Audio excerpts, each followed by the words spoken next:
네, 퇴근길 페이지 2 오늘은 한국은행이 금리를 내린 날입니다. 그래서 오늘은 금리 이야기를 좀 해보려고요.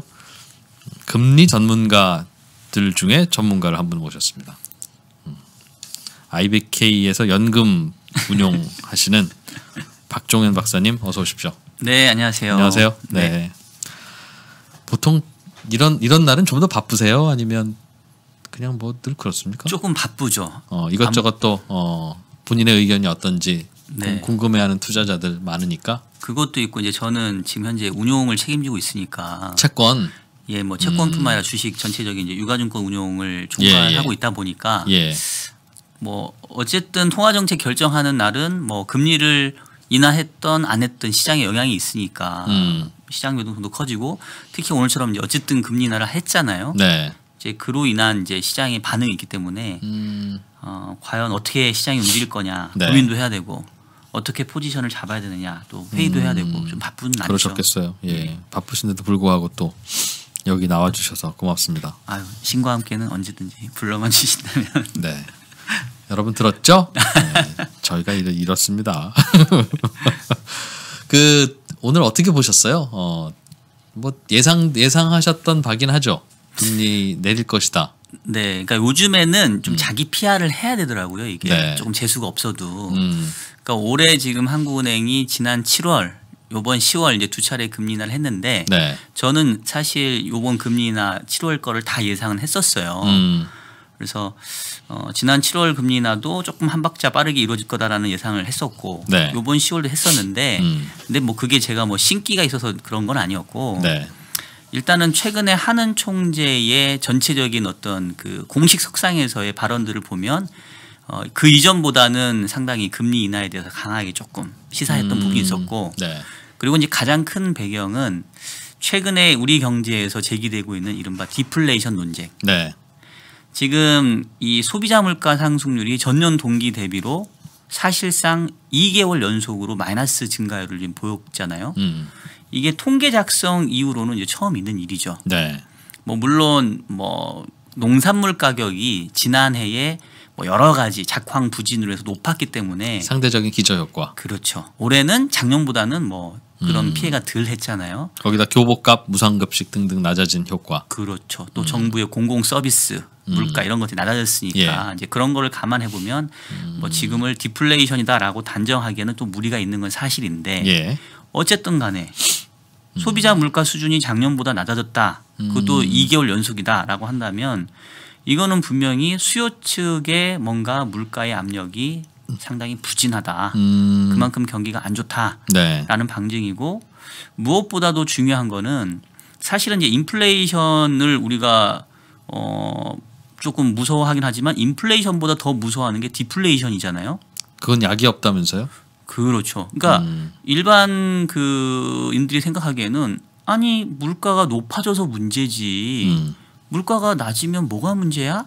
라고 생각하실 수가 있는데 그게 그렇지 않은 게 이른바 이제 기대 인플레이션이라는 게 있잖아요. 그러니까 지금의 물가는 이런데 향후의 물가는 어떻게 될 거냐라는 전망이 기대 인플레이션인데 사람들 마음속에 있는. 그렇죠.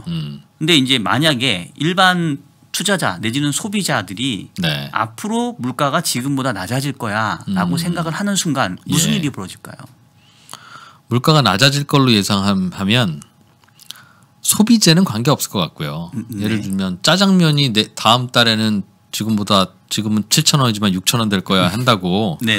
그러면 안 먹고 다음 달에 먹어야지 할 일은 없겠죠. 그렇죠. 그거는 관계없는데 내구재 예를 들면 뭐 에어컨 10년에 한 번씩 사는 거, 테레비, 자동차 이런 건 다음 달에 싸주면 다음 달에 사야지. 맞습니다. 컴퓨터가 그래서 계속 안 사고 있잖아요, 제가.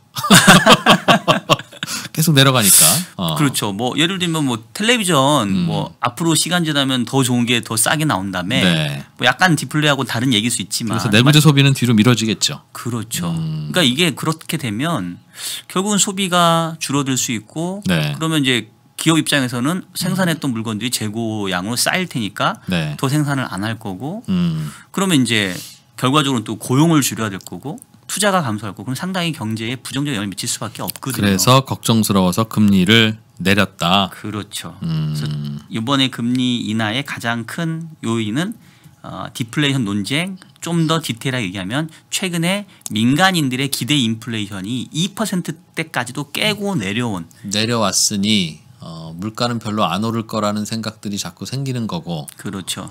그거를 막으려면 물가를 다시 올려줘야 또 그 기대 인플레가 올라갈 테니까 물가를 조금 올려보기도 해야 되는데. 그렇죠. 그러려면 수요가 받쳐줘야 된다 이 말이죠. 그렇죠. 그래서 이제 뭐 하나는 사실 할 수 있는 정책이 그래요. 그런다고 또 수요가 늘어나겠나 싶기는 한데 뭐라도 해야 된다. 뭐라도 해야 되는 상황에서는 했겠는데 네.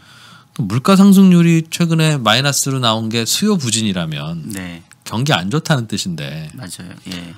근데 최근에 또 고용 지표 나오는 거 보면 우리나라는 네. 지난해 같은 기간보다 막 30만 명씩 고용이 더 되고. 네. 좋잖아요. 이거 해석하는 거에 따라서 아까도 조금 전에 오셨던 박재영 차장님하고 잠깐 네. 툭탁툭탁이 있었습니다만 좋다면 이것도 좋아야 될 텐데 왜 고용만 좋지? 뭐 이런 걱정들은 혹시 그 업계에서는 안 합니까? 이거 혹시 저 이렇게 낚으시려고 위험한 질문을 뭔가 유도하시는 거 아니에요? 방송을 지금? 많이 하셔서 이게 다 이게 미끼가 뭐 걸려 있는지 다 알아. 우리 박정현 박사님은. 이거 물면 좀 위험한 건데 이거 어떻게 물어야 되나 말아야 되나? 그럼 경기가 나쁜 쪽이 맞아요? 그렇게 보시는 분들이 많아요? 박 박사님의 의견 말고 그럼 네. 그쪽 시장에서는 그래도 우리나라는 여러 지표들이 혼란스러운 부분도 있지만 전반적으로는 경기 안 좋은 쪽이다 이런 쪽에 컨센서스가 많습니까? 일단은 뭐 사실은 제가 좀 말조심을 하긴 해야 되는데 뭐 팩트니까 있는 사실을 얘기하는 거는 뭐 문제될 게 없다고 생각하고 일단 제 의견을 말씀드리면 경기가 안 좋죠. 그러니까 단적으로 알 수 있는 게 그 요번에 이제 하는 총재도 이 금리 인하를 하면서 이제 배경들을 설명을 했을 거 아니에요. 네. 이제 그 이유를 이제 단순하게 설명하면 그겁니다. 지난 7월 달에 한국은행이 성장률, 물가 등등등 경제를 전망했는데 그것보다도 다시 지금 전망해 보니까 더 안 좋을 것 같다. 그리고 이제 그때 전망했던 숫자가 얼마였냐면 올해 성장률 원래 그 한국은행 전망치 기준으로는 2.2%를 예상을 했었어요. 네. 근데 지금 어젠가요? IMF가 지금 우리나라 성장률 올해 원래 2.6 예상했다가 2.0으로 확 깎아버렸죠. 네. 사실 2.0이라고 한다는 얘기는 2%가 안 될 수도 있다는 얘기예요. 그렇겠죠. 네, 2%님, 네. 그 2%가 2%가 이게 쉽지 않아요. 그러게요. 쉬운 2%가 아닙니다. 네. 어렵죠. 네. 그러니까 그리고 오늘 총재께서도 2.2보다는 이제 안 된다는 얘기인데 그러면 이제 기자의 질문이 있었습니다. 1%대 성장률도 가능한 거냐? 예상한다는 뜻이냐? 그랬더니만 조금 즉답을 피하시더라고요. 지금 이제 다음 달에 수정 경제 전망이 다시 나오거든요. 네. 원래 요거 조금 알려드릴게요. 원래 금통위가 내일이었는데 오늘로 하루 땡겨졌습니다. 그래서 요거 몰라셨던 분도 있었던 것 같은데 뭐 G20 뭐 연차 총회가 있어가지고 총재께서 출장을 가셔야 돼요. 네. 그래서 이제 오늘 땡겨진 부분이 있고 그다음에 예전에는 한국은행이 수정 경제 전망이라고 해서 매 분기 초에 성장률 전망치를 수정해서 발표했는데 그러니까 분기 초니까 1, 4, 7, 10월 아니겠습니까? 근데 앞으로는 이제 분기 중반에 하겠대요.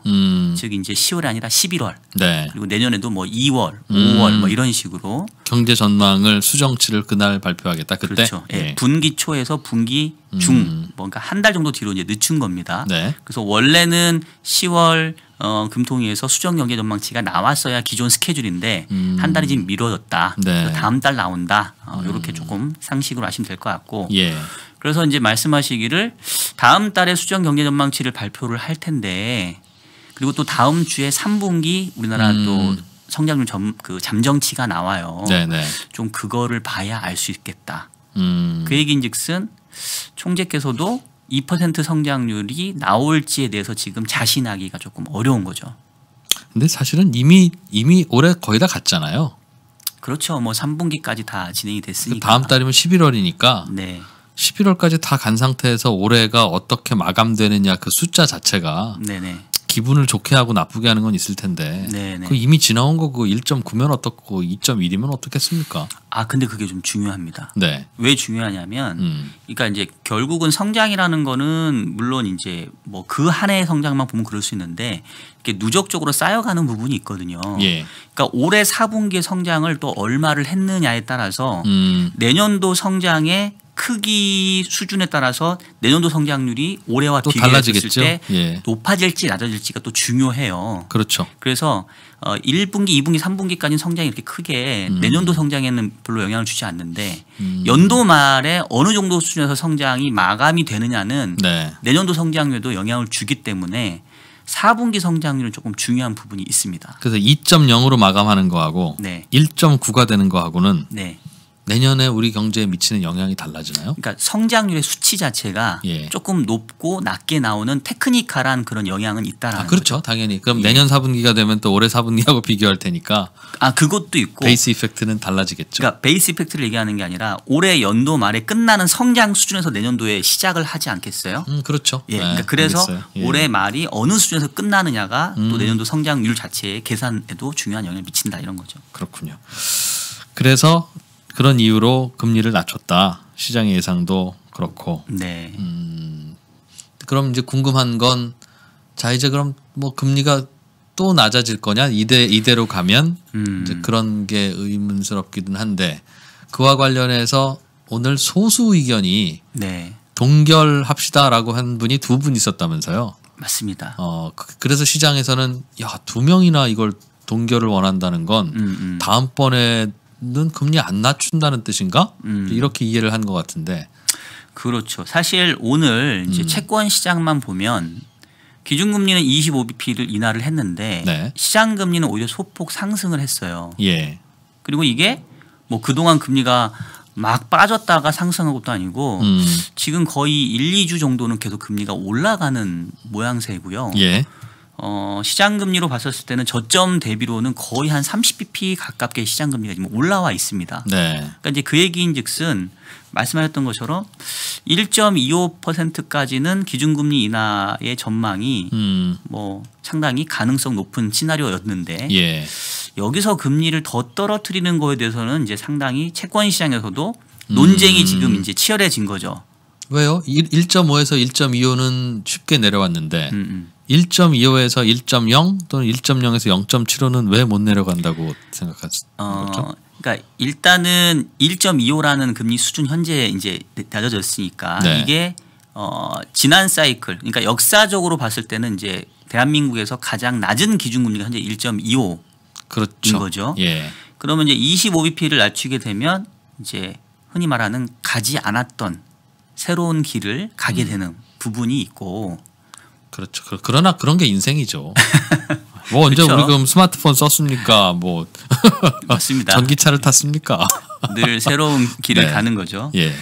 근데 그러다 보니까 그동안 가지 않았던 길을 그렇게 쉽게 가지는 또 않겠느냐. 한국은행이 주저할 것이다. 예, 약간의 좀 텀이 있지 않겠냐. 그리고 말씀 주신 것처럼 이제 2명의 금통위원, 그러니까 이일영 위원하고 임지원 위원 이 두 분이 이제 반대 의견을 내다 보니까 가뜩이나 한 번 더 금리를 내리면 이제 가지 않은 길을 가야 되는데 2명씩이나 이번 금리 인하에도 반대를 한 걸 보니 가지 않은 그 기준금리 1.25에서 1.0으로 금리를 언젠가는 내리긴 하겠지만 네. 그 시기가 생각보다는 조금 길어지는 거 아니냐 뭐 이런 우려들이 오늘 금리 시장 금리는 조금 반등의 요인이었다라고 보시면 될 것 같아요. 우리는 어떻게 봐야 됩니까? 그 가지 않은 길을 네. 가면 큰일 나. 부작용이 커. 그러니까 머뭇거리는 이유가 네. 들어갔다가 저거 큰일 나는 거 아닌가?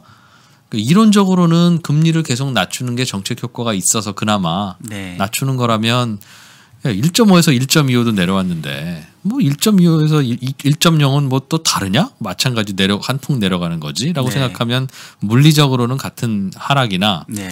뭔가 그 1.0 언저리에서는 특별하게 조심해야 될 거나 네. 뭐 그런 게 좀 있어요? 짚히는 게? 지금 이제 이 프로님께서 여쭤보시는 거는 이제 말씀을 안 하셨다 뿐이지 결국 이제 실효한에 대한 말씀을 좀 주시는 것 같아요. 네, 네. 그러니까 뭐 모든 정책이 다 마찬가지이겠습니다만은 특히나 이 통화 정책, 기준금리 정책이 네. 금리를 인하하든 금리를 인상하든 그에 따른 득과 실이 다 있지 않겠습니까? 있죠. 예. 그러니까 금리를 그러면 무조건 많이 낮추기만 하면 좋은 거냐라고 물어봤었을 때는 그거는 좀 아니다라는 생각이 들 수 있겠죠. 단점도 있지만 그러나 장점이 조금 더 많다고 생각하니까 이번에도 내렸잖아요. 그렇죠. 예. 그러니까 저는 그 실효한이라고 하는 그 어떤 정의에 대해서 이제 그렇게 생각하는 거예요. 실질적으로 하단이라는 부분은 뭐 다른 나라에서는 지금 제로금리 마이너스 금리까지 가는데 현재 우리나라 기준금리 1.25면 뭐 저희 채권시장에서 우스갯소리로 그 우리 이순신 장군께서 옛날에 뭐 소인에게는 뭐 7척인가요? 뭐 배가 남아 있다고 하는데 25bp씩 만약에 인하를 한다고 한다면 5번의 금리 인하가 아직 제로까지 가려면 남아 있습니다. 이렇게 얘기할 수 있겠죠. 네. 그러니까 한이라고 하는 거는 뭐 지금은 제로도 아니고 마이너스까지 갈 수 있으니까 뭐 그거에 대해서는 없는데 이제 실효한이니까 실효가 뭐겠습니까? 실제로 효과가 발휘되는. 그렇죠. 근데 여기서 효과는 긍정적인 효과를 얘기하겠죠. 네. 그러니까 기준금리를 낮췄었을 때 실질적으로 이제 긍정적인 효과가 부정적인 효과보다 계속 큰 그 한이 어디겠느냐라는 게 저는 이제 실효한의 정의인 것 같은데. 그러니까 긍정적 효과가 별로 없는 더 내려봐야. 네네. 그 말은 백화점에서 치면 85% 세일이나 95% 세일이나. 네. 야 85% 세일하는데 안 사던 손님이 95% 세일하면 사겠니? 뭐 그런 느낌인 거예요? 그런 느낌일 수도 있고, 그러니까 약간 마지널한 그냥 어떤 그러니까 변화율 자체에 대한 부분도 있기도 하고, 이제 금리 인하를 해서 그러니까 기대할 수 있는 긍정적인 효과도 있지만, 네. 금리 인하 때문에 발생할 수 있는 부정적인 그런 흔히 말하는 부산물들. 예를 들면. 그러니까 예를 들면 크게 두 가지겠죠. 하나는 자산 가격의 버블 문제. 예. 특히나 최근에 강남 지역 위주로 해서 지금 예. 뭐 물론 이제 뭐 분양권 상한제 뭐 이런 것들까지도 뭐 이렇게 네. 공급 측면에서의 어떤 그 향후에 부족할 거라는 우려도 있긴 하겠지만 네. 최근에 다시 지금 들썩이고 있잖아요. 이게 금리 정책과 무관하다고 할 수 없죠. 당연하죠. 예. 그리고 이제 또 한 가지는 우리나라처럼 기축 통화가 아닌 국가. 여기서 말하는 기축 통화라 하면 글로벌리 통용되는 거래를 할 때 결제 통화로 쓸 수 있는 예를 들면 뭐 달러화, 유로화, 엔화, 뭐 파운드화 뭐 이 정도 우리가 네. 이렇게 기축 통화라고 얘기할 수 있는데 그런 국가가 아닌 그런 상황에서 기준금리를 과연 얼마까지 내릴 수 있겠냐. 자본 유출에 대한 우려를 의미하시는 거죠. 그렇죠. 그러면 기축통화국 아닌 나라 중에는 그 동네 1 이하로 내려본 나라는 없어요? 그 나라 임상시험 해보면 알겠네요. 그래서 사실은 저는 이제 호주의 통화 정책이 우리 통화 정책에도 상당한 어떤 시사점이 있을 것 같아요. 호주가 몇 %예요? 기준금리가? 호주는 일단 호주의 신용 등급이 얼마일 것 같으세요? 국가 신용 등급. 국가 신용 등급 글쎄요. 꽤 높을 것 같은데? 꽤 높습니다. 예. 왜냐하면 트리플 A니까요. 제일 높아요. 예. 사실은 국가 신용 등급이 트리플 A인 국가가 제가 알기로는 몇 개 없어요. 독일, 뭐 호주, 네. 스위스 정도 되려나? 하여튼 우리나라는 이보다 낫다는 거죠. 우리는 AA 제로 정도 됩니다. 예. 하물며 미국도 AA 플러스죠. 예전에 한번 그 뭐 셧다운 발생하면서 네. 한번 등급 떨어진 이후에 아직 회복을 못 하고 있는데. 그러면 호주 가지고 임상시험하면 안 되겠는데요? 근데 이제 예. 호주가 조금 제가 왜 말씀을 드렸냐면, 그러니까 어떤 재정 건전성적인 측면에서는 아주 우수한 거죠. 네. 근데 그럼 호주 달러가 이른바 국제적으로 통용되는 기축통화냐? 그건 아니거든요. 예. 그래서 조금 이렇게 우리가 비교할 샘플을 찾는다고 한다면 대한민국도 AA 제로의 신용 등급이라고 한다면 네. 아주 우량한 편이거든요. 그리고 실제로 국가 채무의 그런 어떤 뭐 비율을 보게 되면은 저희가 아직까지 국가 부채가 GDP 대비 한 40% 정도 되니까 네. 뭐 미국이나 일본 주요 선진국들은 뭐 100% 왔다 갔다. 일본은 뭐 200%가 넘어가니까 그래서 그런 애들하고 이렇게 막 직접 비교는 할 수 없는데 호주 정도면 재정 건전성이 탄탄하면서 그렇다고 해서 기축 통화도 아니고 역시 호주도 우리처럼 약간 수출이 무역 거래가 좀 중요한 예. 그래서 조금은 그나마 비교 대상으로 삼을 만한데 호주가 올해 기준금리를 3차례 인하를 해서 현재 기준금리가 0.75%가 되어 있어요. 예. 그리고 과거에 보면 호주 기준금리랑 대한민국의 기준금리가 조금 비슷한 수준에서 형성이 됐습니다. 과거에도. 그런데 최근 올해 들어서 기준금리가 쫙 벌어진 거네요. 호주가 그렇죠. 내려가고. 올해 3번을 인하하면서 이제 우리는 이제 2번 했죠. 예. 그리고 이제 1% 이하로 바야흐로 아까 얘기했던 것처럼 기축 통화가 아님에도 불구하고 네. 기준금리를 1% 이하로 내린 아마도 제가 알고 있는 나라 중에서는 거의 유일하지 않을까. 제가 또 몰라서 제가 뭐 설명을 못 드릴 수는 있는데. 하기야 우리나라랑 비슷한 나라 찾으려면 잘 없어요. 많지 않아요. 네, 많지는 않습니다. 예, 네. 예. 근데 어땠어요?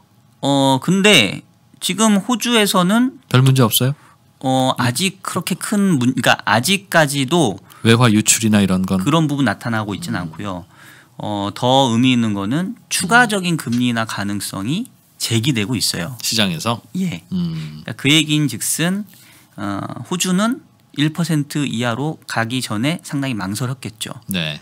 왜냐하면 거기도 가지 않은 길을 지금 가고 있으니까. 근데 1% 이하 0.75 갔는데 추가적으로 금리 인하를 하면 이제 0.5가 되는 거잖아요. 예. 근데 그거를 고민한다는 얘기는 아까 얘기했던 실효한의 정의로 다시 돌아와 보면 지금 금리 인하를 하는 게 그래도 긍정적인 효과가 부정적인 효과보다는 조금은 여전히 큰 거 아니야라는 생각을 계속 하고 있다라는 얘기죠. 금리 내려간 만큼 경기를 대피는 효과는 그래도 있을 건데 네. 외국인들의 자금 유출이 0.75% 기준금리에서도 발생 안 하는 거 보면 괜찮지 않느냐. 그렇죠. 일단은 두 가지 걱정 일단 먼저 질문은 이런 질문 드네요.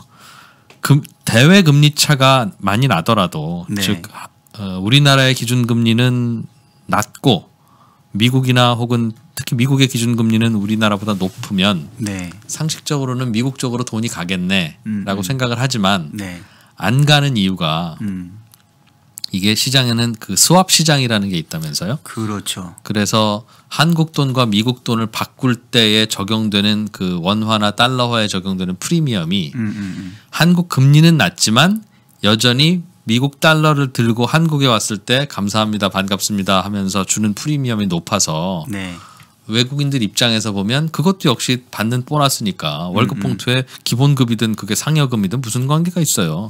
그렇게 생각하면 그게 여전히 두둑하기 때문에 들어온다. 네네.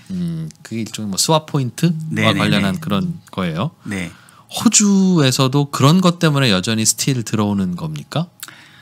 일단은 지금 조금 이제 어려운 개념을 말씀을 주셨는데 예. 조금 제가 나눠서 설명을 좀 드려야 될 것 같아요. 일단은 국제 자금이 이동을 하는 거에 있어서 금리 차라는 것은 원어브됩니다. 네. 그러니까 단순히 금리 차만 보고 국제 자금이 이동하는 거는 아니겠죠.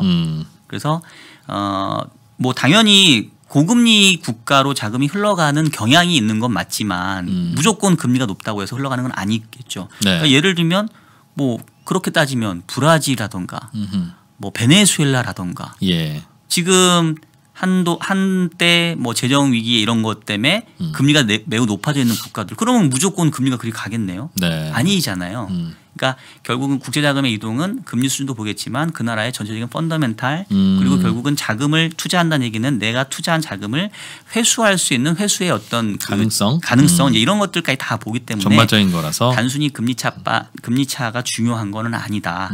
근데 다른 모든 조건이 일정하다고 한다면 당연히 예를 들면 미국 금리가 우리보다 높다라고 한다면 미국 달러화를 들고 있었을 때 얻을 수 있는 금리가 높으니. 한국 원화를 갖고 있을 때보다 얻을 수 있는 금리도 높다고 한다면 이왕이면 사람들이 달러를 가지려고 하겠죠. 네. 그래서 이제 우리가 자금 이탈되면 우리가 계속 하는 건데 그 다음에 이제 두 번째로 얘기할 게 지금 아까 전에 말씀했던 금리 차가 있다고 하더라도 이게 이른바 이제 외환 시장 보다 정확하게 얘기하면 외화 선물 시장입니다. 예. 그러니까 왜냐하면 그 외국인 입장에서 다른 나라에 투자를 한다는 얘기는 지금은 예를 들면 이제 미국 투자자가 달러를 가지고 투자하는 경우로 한번 얘기를 해볼게요.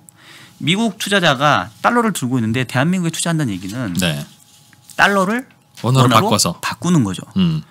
투자를 합니다. 네. 그다음에 그 투자 기간이 끝났으면 예를 들면 1년 동안 투자를 했다고 한다면 1년 뒤에는 다시 되바꿔서 원화를 달러로 바꿔야 되겠죠. 네. 근데 만약에 그 1년이라고 하는 해당 기간 동안 달러 투자자 입장에서 원치 않는 방향으로 환율이 움직여 버렸다라고 네. 한다면 즉 원화가 약세가 돼버리면 외국인 입장에서는 한국 시장에서 뭔가 투자에 대한 부분들 얻은 건 좋은데 네. 환율을 바꿔가려고 했더니만 내가 처음에 달러에서 원화로 바꿨었을 때보다 원화에서 달러로 바꾸는 환경이 불리해졌네. 헛짓했네. 그러면 이제 싫어하겠죠. 그러면 이제 어떤 행동을 하냐면 선물환 거래를 통해서 미리 향후에 원화를 달러로 바꾸는 그 가격을 고정시켜 버리죠. 내후년에 고향 갈 차표 미리 끊어놓는 거예요. 맞습니다. 예. 그래서 대부분 투자를 할 경우에는 우리가 이제 수합, 외화 수합이라고 얘기하는 건 뭐냐면 현물환 거래와 선물환 거래를 동시에 우리가 하는 거를 수합 거래라고 얘기를 하거든요. 예. 외국인 입장이라고 한다면은 처음에는 달러를 원화로 바꾸는 즉 달러를 파는 형태. 우리가 얘를 스팟 셀이라고 얘기를 합니다. 그 다음에는 나중에는 다시 이제 원화를 달러로 바꾸니까 즉 달러를 사는 형태. 네. 우리가 얘를 포워드 바이라고 얘기를 합니다. 그래서 스팟에서는 달러를 팔고 포워드 시장에서는 달러를 사는. 네. 그래서 얘를 이제 우리가 sell and buy라고 얘기를 하거든요. 쉽게 하면 한국 원화를 네. 잠깐 전세로 빌린 거예요. 그렇죠. 그렇죠. 네, 그러니까 집 사서 맞습니다. 들어와서 집 팔고 나가는 게 아니라 그렇죠. 그냥 어차피 한국에 2년 동안 와서 투자할 거니까 네네. 원화를 좀 전세로 낼래 내가. 그렇죠. 그렇죠. 전세금 얼마 받고. 네. 그 얘기죠. 맞습니다. 예. 그러니까 잠시 원화를 빌려서 투자를 하는 거죠. 그렇죠. 그 빌리는 대가가 바로 이 선물 환율과 현물 환율의 차이가 될 것이고 네. 우리가 그것을 선물한 프리미엄, 네. 수합 포인트 이렇게 얘기를 하거든요. 예. 근데 그게 이 투자의 시작 세계에서는 흔히 말하는 공짜 돈, 눈먼 돈이 없거든요. 네. 그게 정확히 금리 차만큼 반영이 돼요. 그래서 우리가 이제 뭐 그거를 뭐 그 인터레스트 레이트 패러티 뭐 네. 이렇게 얘기를 하거든요. 이자율 평형 관계 이렇게 얘기를 하는데 그 말은 한국 금리가 낮고 네. 미국 금리가 높으면 네네. 미국으로 돈이 빠져나가는 게 아니라 미국 돈이 들어와서 한국에서 투자할 때 네네. 야, 너 고생이 많다. 너 이렇게 금리 낮은 나라에 어떻게 왔냐? 그렇죠. 그래서 그 금리 차만큼 그렇습니다. 경력금을 준다는 거죠. 맞습니다. 그래서 결국 그 사람은 금리 낮은 나라 와도 괜찮네. 맞아요. 이런 느낌을 갖게 되는 정확하게 설명해 주신 거예요. 그러니까 결국은 설령 미국 금리가 우리나라 금리보다 높다 하더라도 외국인들이 달러를 들고 와서 우리나라에서 원화를 빌려서 투자를 하게 되면 네. 말씀하신 경력금 인센티브를 주기 때문에 비록 미국보다 낮은 금리 환경에서 한국에 투자하더라도 네. 이 수합 거래 상황에서 자기가 먹고 있는 게 있기 때문에 예. 그게 결국은 똔똔이 된다는 얘기예요. 그러니까 금리 차에도 자금이 안 빠져나가는 경우가 많다. 맞습니다. 근데 이제 그러려면 아까 했던 것처럼 제가 최초에 얘기했던 것처럼 네. 대신 이제 한국에 대한 펀더멘탈에 대한 어떤 확신, 네. 적어도 한국에 투자했었을 경우에 나중에 돈을 돌려받는 거에 대한 리스크는 적어. 네. 이제 이런 정도는 이제 뒷받침이 되어야 그게 그 환보에 가능한데 충분하고 하면 우리나라는 그게 된다는 거죠. 그래서 저도 요즘에 들은 이야기입니다만 우리나라 정책에 대해서 걱정하는 분들이 우리나라는 그동안 외환 위기를 워낙 자주 겪고 국민의 트라우마가 있어서 맞아요. 외화가 밖으로 빠져나가는 거에 대해서는 너무 민감해서 네. 요즘처럼 그 경기가 안 좋은 상황에서도 금융시장 대책 좀 세워라 그러면 이런 디플레이션 방어를 위해서 금리를 낮추거나 혹은 뭘 좀 어떻게 해야 될까 이 고민하는 게 아니라 점검하러 가면 혹시 외화 빠져나가나 외국인들 이거 점검하고 괜찮으면 끝 이러고 나온다는 그래서 뭔가 좀 그 방향을 바꿔야 되지 않나 이런 생각을 하신다는 분들도 있어요. 그 말은 과감하게 고민하지 말고 0.75든 0.5든 금리를 내리는 게 필요합니다라는 속뜻을 갖고 있는 제언이겠죠. 네, 저도 비슷한 생각을 하고요. 네.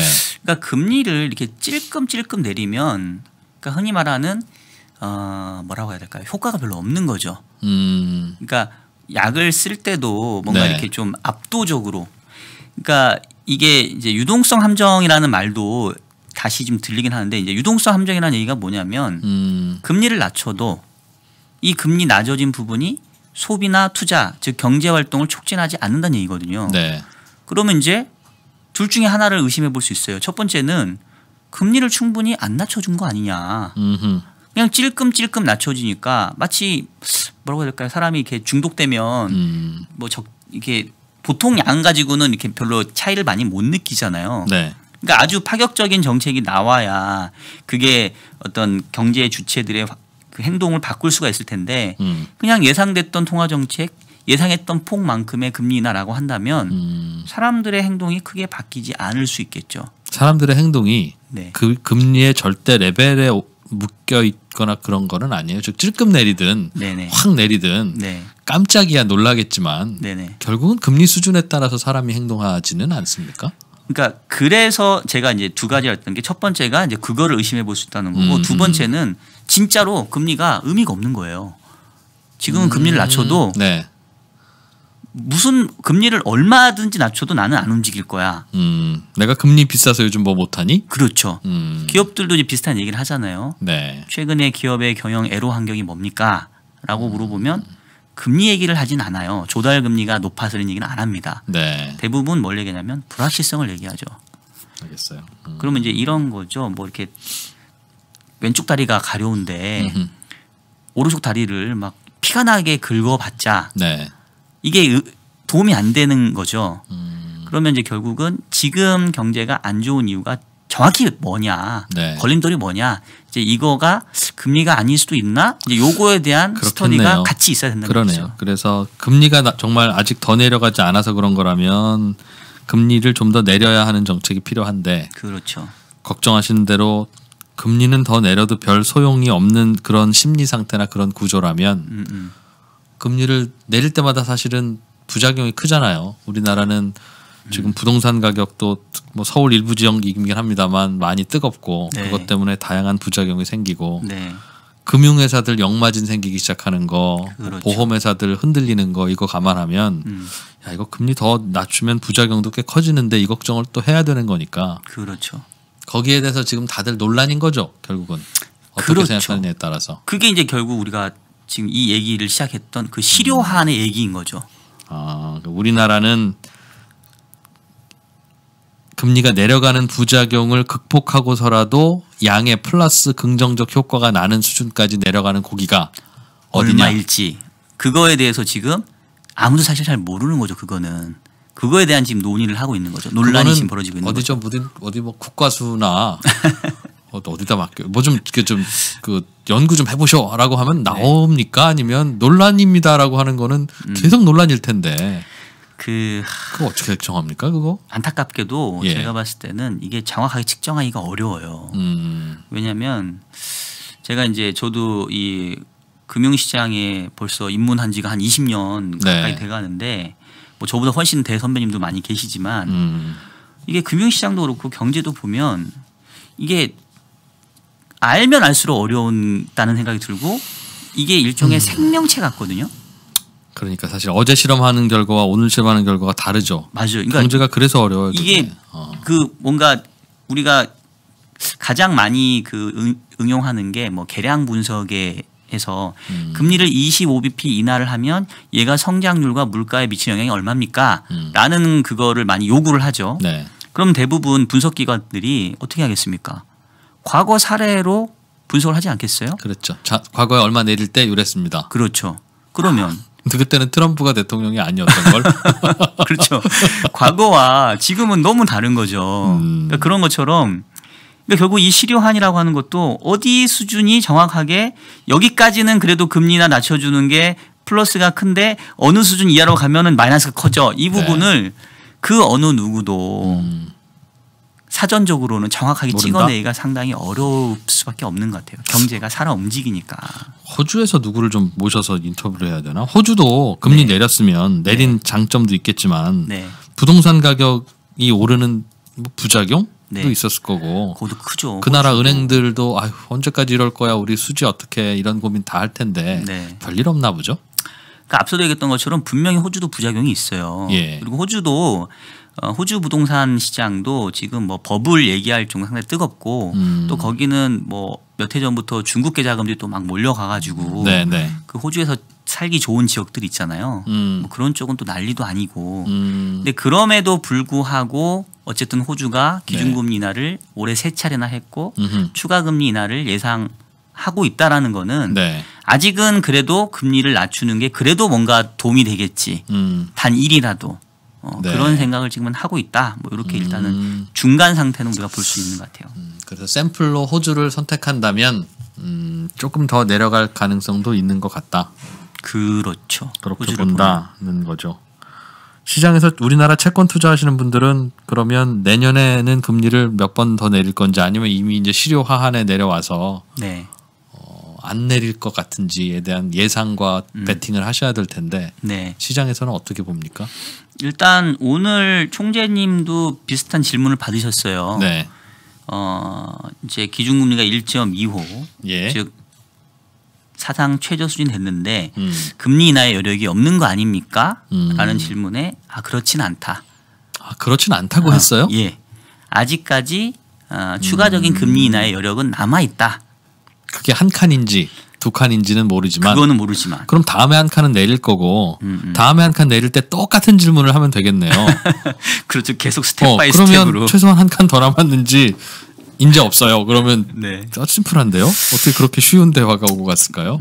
그래서 일단은 뭐 근데 중앙은행 입장에서는 정책의 여력을 소진했습니다라는 말이 또 그 얼마나 무책임한 얘기겠습니까? 제가 한 수만 보고 두 수는 못 봤네요. 뭐 어떤 상황에라도 다 왔다고 생각하더라도 여전히 정책 인하의 여력이 있다고 이야기는 해야 되고 심지어는 그게 내린 효과를 사실상 주겠네요. 그렇죠. 그러니까 그렇게라도 시장을 달래야 다음에도 내릴 거야. 걱정 마. 인생 뭐 있냐. 걱정 마. 이제 이렇게 얘기를 해주는 게 그렇죠.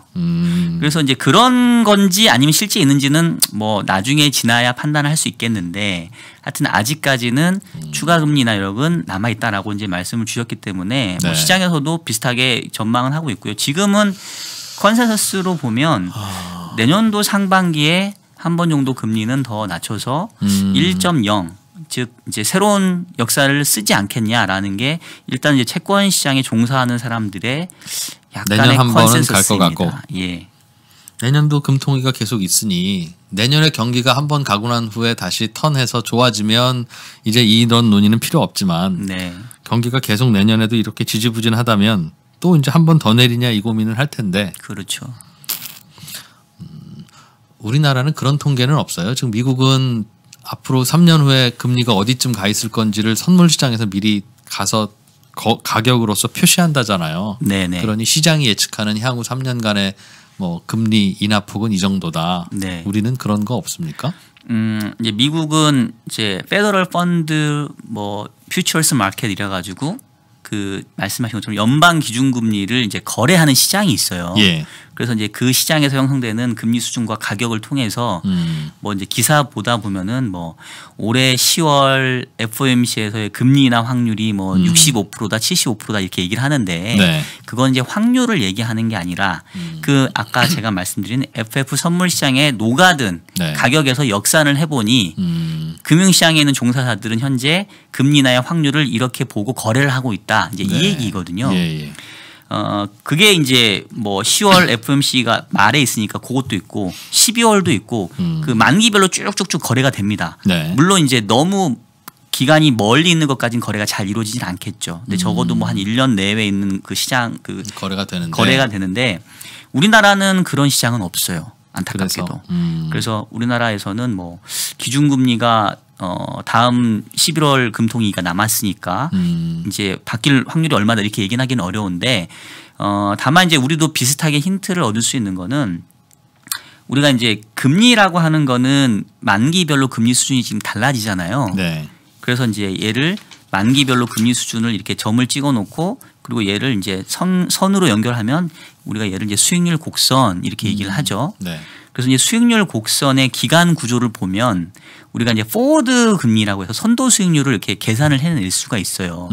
그래서 장단기 금리 차 역전이라는 게 결국 여기하고 연관이 되는데 예를 들면 이런 거죠. 1년짜리 시장 금리는 뭐 1.3%인데 예를 들면 2년짜리 금리는 1.2%다라고 한다면 1년 동안 금리는 1.3인데 2년 동안 금리 1.2야? 그 얘기인즉슨 1년 뒤에 1년간의 금리는 그렇죠. 훨씬 많이 낮아질 거다라는 생각을 하고 있는 거겠죠. 네. 그걸 우리가 이제 1년 뒤에 1년 금리를 이제 선도 수익률 이렇게 얘기를 하거든요. 역으로 계산할 수 있군요. 그렇죠. 그래서 그거를 본다면 우리나라에서도 향후에 금리 인하가 더 있을지 없을지를 그거를 통해서 일정 부분 좀 유추해낼 수는 있습니다. 그 결과는 어떻습니까? 지금 현재로 봤었을 때는 이제 오늘 기준금리가 낮아지면서 이 수익률 곡선의 기울기들이 그 전에는 좀 역전이 되어 있었어요. 네. 그러니까 만기가 긴 금리가 오히려 이렇게 더 만기가 짧은 금리보다 낮았었는데 그거는 가파른 금리 인상, 계속된 금리 인상을 시장이 예측하고 있다는 뜻이죠. 금리 인하를 예상했었죠. 그렇죠. 그동안에는. 예, 예. 근데 이제 오늘 금리를 인하하면서 일단은 수익률 곡선의 기울기가 다시 예쁘게 약간 우상향하는 형태로 조금 정상화됐어요. 그 말은 여기서 금리 인하 끝일 수도 있다는 걸 반영한 거예요? 아직은 채권 시장에 있는 이 수익률 곡선의 기간 구조상에서는 금리 인하를 프라이싱하지는 않은 상태라는 거죠. 추가 금리 인하는? 예, 아직은. 근데 이제 이거는 시장이기 때문에 네. 얼마든지 상황이 바뀔 수가 있습니다. 근데 지금 현재로서는 일단 1.25에서는 좀 지켜보지 않겠어라는 게 수익률 곡선에서 나타나는 어떤 선도 수익률의 예측치다. 뭐 이렇게 지금 상태는 말씀드릴 수 있을 것 같아요. 알겠어요. 개인적으로 박사님께서는 우리나라가 디플레이션에 한 발짝 들어갔다고 보십니까? 아니면 그런 의견에 대해서 조금 좀 앞서간 오바라고 보십니까? 일단은 이제 저도 이런 말씀을 드릴 때 항상 제가 사전적으로 말씀드리고 싶은 게 정의를 우리가 먼저 하고 하자. 그렇죠. 예. 예. 그러니까 왜냐하면 디플레이션에 대해서 그 각자가 생각하는 정의가 너무 달라요. 근데 이제 그 우리가 요즘에 얘기하는 디플레이션은 그러니까 그러니까 그 용어적으로 디플레이션 얘기하려면 모든 재화와 서비스의 가격들이 정말로 계속 떨어지는 걸 얘기합니다. 네. 근데 사실은 역사적으로 그렇게 모든 재화와 서비스의 가격이 계속 떨어지는 상황은 많지 않아요. 네. 기본적으로 모든 제품 가격들은 조금씩 오르거든요. 왜냐하면 돈이 풀리기 때문에 네. 돈 가치가 그만큼 떨어진 부분 때문에 가격은 올라요. 자, 그러면 우리가 얘기하는 지금 디플레이션은 뭐냐면 진짜로 물가가 막 마이너스로 간다는 얘기가 아니라 네. 상당히 낮은 수준의 물가가 계속 유지되는 오랜 동안 유지되는 네. 그러니까 굳이 얘기하자면 디스인플레이션 물가가 잘 안 오르는 그렇죠. 그 그리고 말은 전년 대비 또 뭐 0%대 상승까지도 포함하는 그렇죠. 뭐 예. 잘해야 그러니까 대부분의 국가들의 물가 상승률 타겟이 2%거든요. 네. 우리나라도 2%입니다. 왜 2%를 타겟으로 하겠어요? 그 얘기는 물가가 그래도 2% 정도는 올라줘야 2% 정도는 돼야 네. 물가가 너무 안 올라도 문제라는 거잖아요. 그래서 2%가 중요한 겁니다. 그래서 2%가 정말 어디든지 2%가 중요해요. 맞습니다. 네. 그러니까 제 얘기는 뭐냐면 그 중요한 2% 물가가 계속 안 되는 상황이 유지되는 거를 이제 디스인플레이션이라고 얘기를 하는데 네. 이제 그거를 디플레이션이라고 우리가 이제 뭉뚱그려서 얘기를 한다라고 한다면 디스인플레이션이 그러니까 2% 이하의 물가 상승률이 계속 유지되는 걸 디플레이션이라고 한다면 그렇죠. 그럼 디플레이션이죠. 이미 숫자가 그렇죠. 보여주고 있는데. 그리고 뭐 2%는 사실 높고 한 1% 이하 정도만 되면 그러니까 목표치의 지금 절반도 안 되는 거잖아요. 네. 그 정도 수준의 물가는 저는 상당 기간 이어지지 않겠냐라는 생각이고 그 얘기면 결국은 심각한 거죠. 아니 그게 제가 질문하는 건 네. 디플레이션이라는 게 무서운 이유가 네. 물가는 이렇게 계속 안 오르는데 네. 내구재는 안 사시고 계속 내구재 물가는 내려가고 사람들이 뭔가 이게 전반적으로 일본처럼 도대체 이분들 왜 그러지? 라는 나는 느낌이 들 만큼 무기력하고 네. 그래서 물가는 계속 그 마이너스로 계속 내려가는 네. 그런 상황 네. 그런 것에 빠질 것 같으냐 네. 아니면 아니냐는 네. 모르는 거죠. 나중에 우리가 빠지고 났을 때 네. 그래 그때 박정현 박사님 모시고 2%가 그 질문하던 그 순간이 사실상 기울고 있었네 지금 보니까 네, 네. 라고 볼 수도 있는 거고 네. 그거는 모르죠. 현재는 네. 이미 발 빠져 있는 상황은 아닌 거니까 정의에 따르면 네. 그러나 그쪽으로 갈 가능성에 대해서 얼마나 심각하게 보십니까? 라는 질문이에요. 그러니까 굳이 동전을 던져서 네. 에이 저는 그래도 거기까지는 안 갈 거라고 봐요. 네. 라는 쪽에 베팅을 하실 건지 네. 나중에 두고 보십시오. 이미 이제 그쪽으로 가게 될 거고 네. 지금쯤 이미 이게 전조구나라는 걸 뒤늦게 알게 되실 겁니다라는 쪽입니까? 네. 이대로 그냥 방치하면 그런 쪽에 빠질 가능성이 매우 크다고 보는 거죠. 이대로 방치하면이라는 전제는 구체적으로 어떤 것입니까? 그러니까 적극적인 정책 대응을 하지 않는다고 한다면 우리가 이제 일본화라는 얘기를 많이 하잖아요. 네. 그러니까 결국은 일본이 가장 대표적인 그 디플레이션에 빠진 그런 형태인데 네. 일본도 물가가 마이너스가 계속 지속되지는 않거든요. 예. 걔도 마이너스 플러스 왔다 갔다 해요. 근데 디플레라고 얘기를 하잖아요. 예. 그러니까 일본처럼 우리도 그렇게 물가가 0%에서 왔다 갔다 하는 상황으로 빠질 가능성이 상당히 높아졌고 네. 이거를 타개하기 위한 적극적인 정책 대응을 하지 않고 그냥 내버려 둔다고 한다면 그렇게 될 가능성이 저는 상당히 높다라고 보는 거죠. 안타깝게도. 그 말씀은 통화 정책은 좀 더 금리를 과감하게 내리는 쪽으로 고민을 해야 한다. 재정 정책도 적자를 두려워하지 않고 빨리 해야 된다는 쪽에 좀 더 기울어 계시다는 뜻이군요. 그렇죠. 그러니까 아까 제가 이제 말씀했던 게 원인을 먼저 좀 파악을 해야 된다라고 좀 말씀을 드렸잖아요. 네. 그러니까 도대체 왜 사람들이 안 쓰고 투자 안 하고 왜 안 할까라고 하면 사실 금리라고 하는 거는 일종의 허들이거든요. 허들. 네. 근데 그 허들을 넘을지 말지는 허들을 아무리 높여주고 낮춰주고 한다 하더라도 그 허들 자체가 없어지지 않는 한 그게 네. 허들이에요. 네. 그럼 이제 그 허들이 뭐냐가 중요한데 금리 자체도 부담일 수도 있지만 금리를 아무리 낮춰줘 봐라. 내가 이거 투자 하나 봐라. 이거는 생각은 뭐냐면 그 위에 것들이 더 큰 거죠. 금리 말고 다른 거. 그렇죠. 그게 이제 저는 이게 좀 이게 좀 약간 위험한 얘기인데 네. 그 저뿐만 아니라 그 경제 원로분들이 지금 상당히 걱정하고 계시는 게 탈한국입니다. 미민 간다 떠난다. 사람도 떠나고 돈도 떠나요. 예. 기업도 떠납니다. 그거는 무슨 얘기를 하고 있냐면 대한민국이라고 하는 나라에서 예전과 비교해 보면은 기업을 하기도 힘들고 먹고 살기도 힘들고 투자를 해서 돈 벌기도 쉽지 않은 세상이 됐다는 얘기예요. 그건 선진국 되면 다 그렇지 않아요? 아니죠. 우리나라처럼 이렇게 빠른 시간에 그렇게 된 적은 많지는 않고요. 빠르게 선진국 됐겠죠. 그리고 미국은 어떻습니까? 미국하고 비교를 해보면 네. 그 리쇼어링이라는 단어가 있잖아요. 네. 떠나갔던 공장들이 다시 돌아와요. 하도 트럼프가 뭐라 그러니까 그런 거 아니에요? 트럼프가 뭐라 한다 해서 네. 기업들이 자발적으로 움직이진 않습니다. 트럼프는 당근과 채찍을 주거든요. 그럼 미국에선 왜 돌아올까요? 기업들이? 가장 중요한 거는 세제 혜택을 주잖아요. 심플하게 보면. 법인세이나? 그렇죠. 예. 즉 기업에게 투자를 할 수 있는 뭔가 유인을 준다는 얘기예요. 근데 이 얘기를 제가 드릴까 말까 상당히 고민스럽긴 한데 네. 뭐 말씀 드리자면 퇴근길 페이지 2는 생방송으로 진행되고 있습니다. 그 결국은 이제 정책 기조 자체가 기업들 입장에게는 상당히 여러 가지로 불리하게 최근에 많이 진행된 부분들이 있는 거죠. 다들 그런 말씀을 하시는데 네. 그냥 제일 적절한 예가 어떤 겁니까? 그러면 이 단어 선택을 되게 잘해야 되는데 뭉뚱그려서 다 그렇다고 하면 서로 싸움 나니까 네네. 예를 들면 이런 거는 기업들 입장에서 보면 이거 한국 떠나야 되겠네라고 생각되는 그런 정책이었어요라고 하면 그 얘기만 가지고 하든 그런 거 뭐 이해하고 넘어갈 수 있으니까요. 일단 크게 두 가지인데 하나는 세금 부분이죠. 세금이 크죠. 법인세 부분. 법인세를 조금 올렸죠. 최고세율 쪽에서. 그렇죠. 예. 올렸죠. 지금 뭐 미국 같은 경우는 법인세 계속 떨어뜨리고 있는데. 네.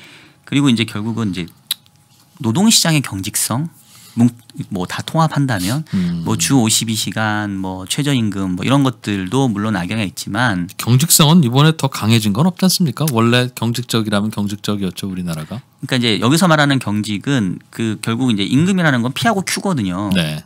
그러니까 고용 자수를 유연하게 조절할 수 있는 부분은 Q라고 한다면 이제 흔히 말하는 이제 임금 가격 자체로 봤었을 때는 P인데 네.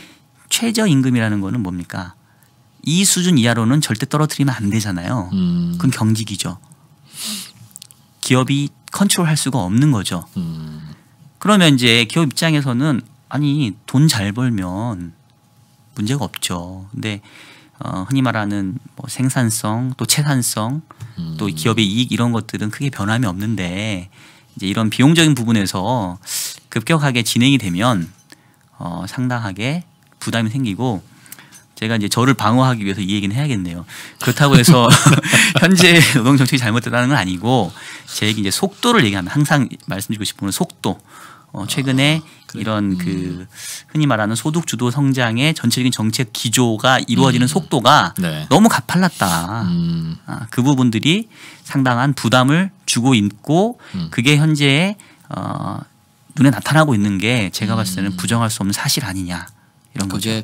전반적으로 소비가 위축되고 뭐 등등의 네. 숨어 있는 요인 중에 하나일 걸로도 보인다. 그렇죠. 이거 저 괜찮겠죠? 알겠어요. 이 정도 발언은 괜찮은 걸로. 저희 저 유튜브 청취자분들께서 실시간 채팅창에서 아까 질문 주셨던 게 하나 있었어요. 네. MMT에 대해서 의견을 좀 여쭤봐 주십시오 하는 게 있었습니다. 네. MMT라는 건 금리를 더 이상 낮출 수 없을 때 또는 금리를 낮춰봐야 사람들이 반응을 하지 않음을 확신할 때 네. 그럼 더 이상 정책 카드는 없는데 그게 그렇지 않다. 사람들이 결국은 돈 주면 쓰게 되지 않겠냐라고 하면서 쉽게 얘기하면 돈 찍어서 사람들에게 나눠줍시다. 그렇죠. 어떻게 하나 봅시다. 그런 정책이에요. 한 번도 인류가 해보지는 않은 정책인데 요즘은 야, 이것도 뭐 나쁘지는 않지 않니? 하는 주장들이 나오고 있는. 네, 맞아요. 어떻게 바라보고 계십니까? 약간 청취자분들을 위해서 조금 부연 설명하면 이제 MMT 하면 이제 현대 통화 이론이라고 이름은 붙어 있어요. 예. 이게 이제 왜 현대라는 말이 붙었는지는 모르겠지만 이제 아마 근래에 와서 제기됐으니까 이제 이런 얘기인 것 같고 내용은 말씀 주신 것처럼 정부가 그 재정 적자를 지는데 네. 정부가 재정 적자를 지게 되면 언젠가는 그걸 누군가를 이제 떠안아 줘야 되고 누군가를 재정 적자를 진다는 얘기는 정부가 채권을 발행해서 부채를 땡긴다는 얘기인데 네. 그러면 그 채권을 누가 사주나요? 이 부분인데 중앙은행이 사준다는 그렇죠. 뜻이죠. 예. 예전에는 그게 금기시 되어 왔어요. 근데 이 현대통화 이론에서 주장하는 바는 그게 뭐가 문제냐. 네. 말씀하신 것처럼 그 중앙은행이 통화를 찍어내고 그걸 통해서 정부가 재정을 써서 그냥 돈 나눠줍시다. 말 그대로 뭐 헬리콥터에서 돈을 뿌리듯이 그러면 인플레이션도 생길 거고 네. 그리고 돈이 생겼으니까 그 돈을 좀 쓸 거고 그럼 뭔가 경기가 뭐 그전보다는 좋아지지 않겠냐. 이제 이게 결국 핵심이거든요. 네. 요 부분에 대해서는 사실은 뭐 저보다 훨씬 더 훌륭하고 똑똑한 그 경제 석학들 사이에서도 의견이 갈려요. 누군가는 어떤 경제학자는 그거 정말 해볼 만하다. 하다. 레오 달리오 뭐 이런 분들은 뭐 해야 된다라고 얘기하시는 분이 있고 어떤 사람들은 네. 그거 미친 소리다 이렇게 얘기하기도 하고. 네. 그래서 뭐 제가 그분들보다 더 이렇게 이론적으로 무장되어 있지는 않기 때문에 제가 여기서 막 아주 디테일 설명하기 그런데 제가 드릴 수 있는 말씀은 이 MMT라고 하는 현대통화 이론을 아무 국가나 쓸 수는 없다.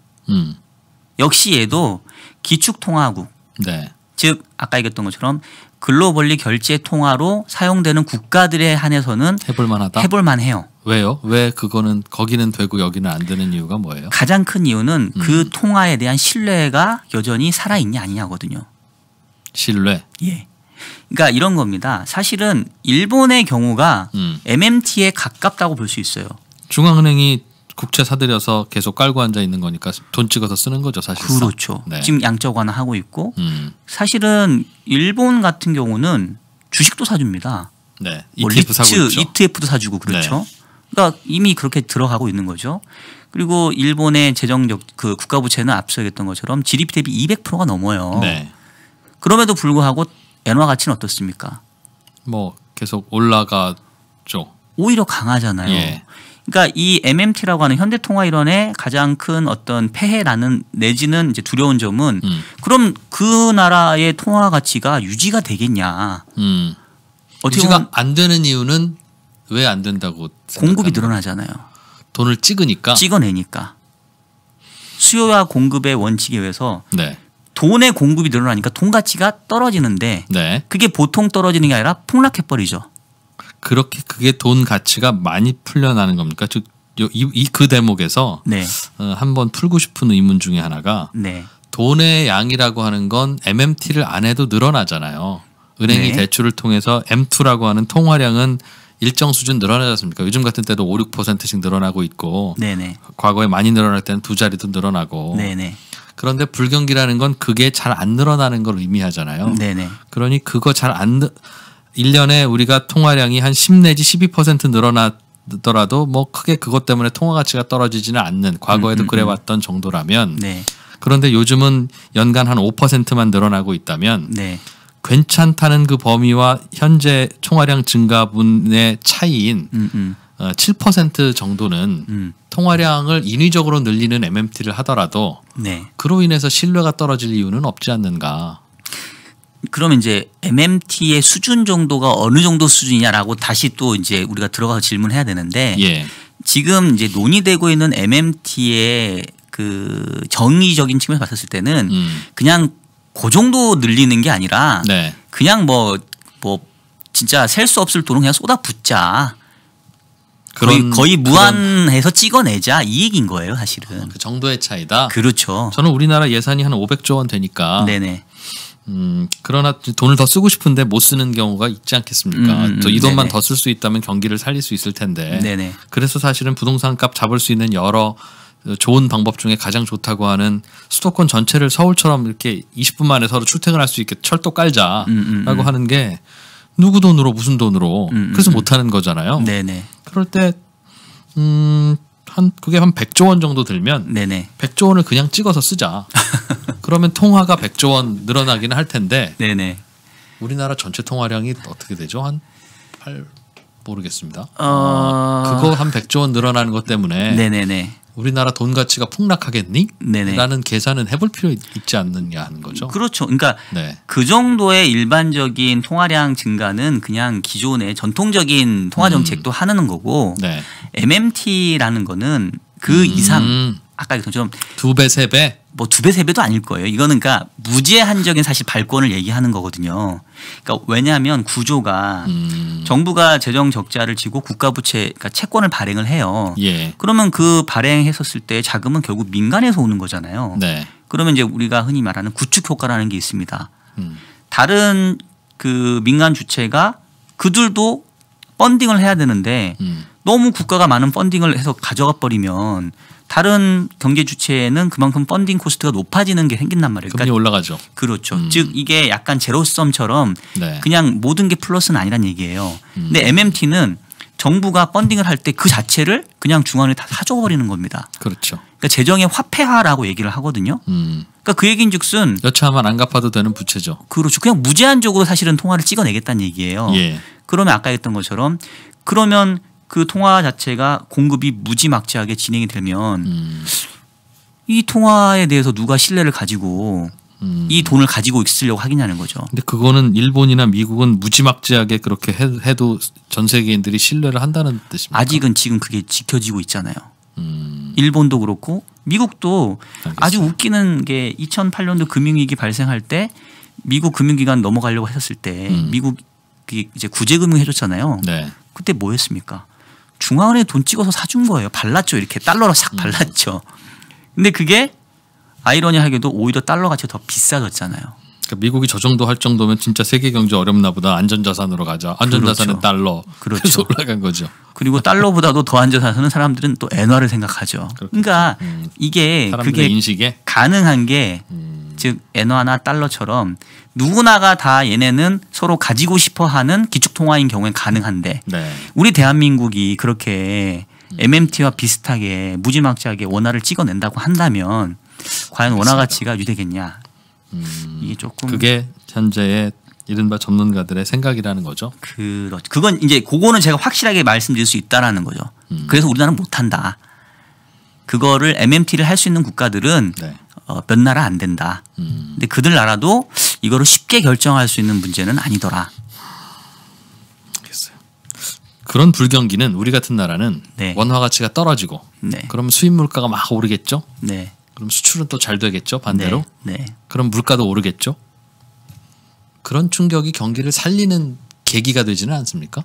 안 그래도 물가 안 오르는 게 이슈가 되고 기대 인플레이션이 떨어지고 그러면 그렇죠. 그게 이제 대표적인 사례가 바로 IMF 외환 위기 직후라고 보면 될 것 같아요. 당시에 이제 달러 원 환율이 외환 위기 이전에는 뭐 800원대, 900원 밑돌았거든요. 네. 근데 이제 외환 위기 발생하고 IMF 구제금융 받은 이후에 2,000원까지 급등을 했죠. 그리고 그 이후로 우리나라가 한 2년 만인가 IMF 구제금융에서 가장 뭐 유례 없이 조기 졸업을 했는데 네. 말씀하신 대로 그 로직이 작용을 한 거죠. 우리나라처럼 제조업의 강국점을 가지고 있는 나라는 통화 가치가 싸지면 그만큼 수출을 빨리 늘릴 수 있기 때문에 좋아져요.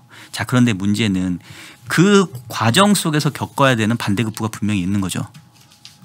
왜냐하면 국내에 있는 기업들이 수출만 하는 기업이 있는 게 아니니까 수입하는 기업들 그리고 자본 경색이 발생해서 우량 자산들을 그냥 헐값에 팔면 또 그게 외국인들이 또 그냥 뭐 아주 그냥 헐값에 사가는 약간 국부 유출 이제 이런 것들이 사실은 겪을 수밖에 없기 때문에 사후적으로는 뭐 그렇게 해서 결국 좋아진 거 아니냐라고 할 수 있지만 그 중간에 발생할 수 있는 그 혼란, 알겠습니다. 쇼크 이것도 비용이 큰 거죠.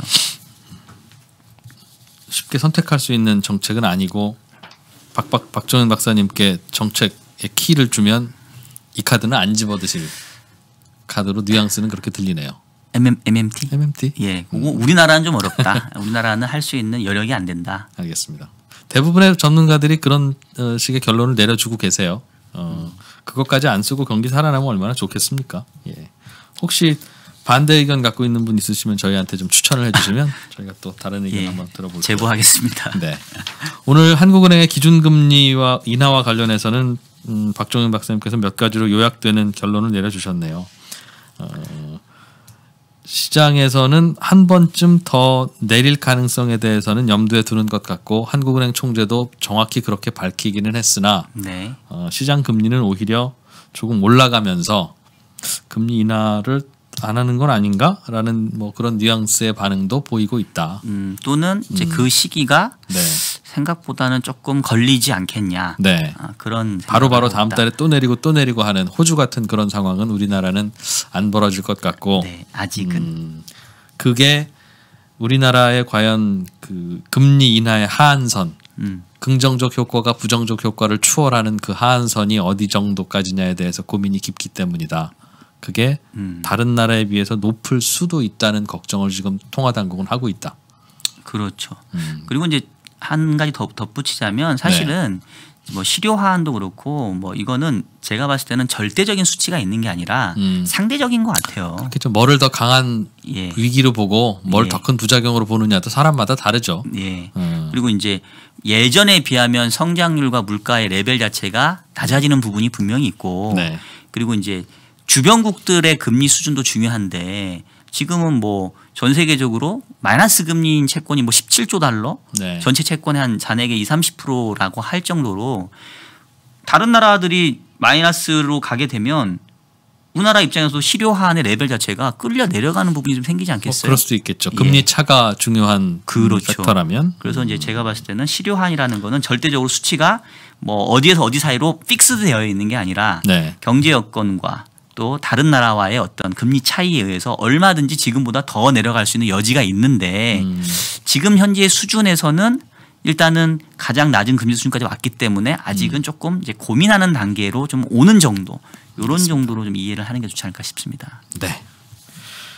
자, 오늘 IBK에서 연금 운영하고 계시는 우리나라 최고의 금리 채권 거시경제 전문가 박종현 박사님과 함께했습니다. 요즘 유튜브 채널에 많이 사람들 모이고 있다고. 그래서 3프로 TV가 그래서 흔들리고 있는 거. 아닙니다. 우리 저희 신과 함께 몇 번 출연한 이후에 이제 그 애청하시는 분들이 이제 저희 채널까지 놀러 와주셔서 너무 감사드리고요. 경제와 춤을 제가 운영하는 유튜브 채널도 놀러 와주시면 감사하겠습니다. 네. 오늘 퇴근길 페이지 2 조금 평소보다 길어졌는데요. 모신 김에 이런저런 이야기 좀 하려고 모셨습니다. 자, 퇴근길 잘 들어가셔서 가족들과 행복한 시간 보내시고 저희는 또 내일 오늘 아침 페이지 2에서 찾아뵙겠습니다. 2%였습니다. 고맙습니다.